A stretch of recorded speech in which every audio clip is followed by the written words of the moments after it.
અમેરિકાની ઇફતારી અમેરિકામાં બધું કાંટાથી ખાય છે। ફ્રૂટ બી કાંટાથી ખાય છે, કસ્ટર્ડ બી કાંટાથી ખાય છે, ભજીયા બી, આમ બી ને શરબત બી, પણ આવતું તો કંઈ બી નથી। જાપાનની ઇફતારી જાપાનમાં બે ચૂટકી બે લકડીથી ખાય છે।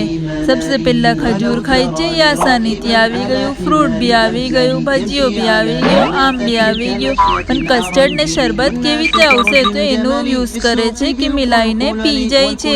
पण इंडियानी इफ्तारी सबसे पहला दुआ मांगे छे अल्लाह पाक थी, चम्मचथी खाई ले छे कस्टर्ड, पछी फ्रूट्स खाई छे अपना हाथोथी, भजिया खाई छे, आम खाई छे, समोसा खाई छे, चना मिसिंग छे, पछी शरबत पीए छे, बधुं हजम करी ले छे, दुआ मांगी ले छे जब तक कि अजान पूरी ना थाय, जब तक कि पूरी इफ्तारी हजम थई जाय छे। डकार भी आवी जाय छे ने खुश मिजाज थई जाय छे। हवे जासू तरावी पढ़वा माटे। चलो तरावी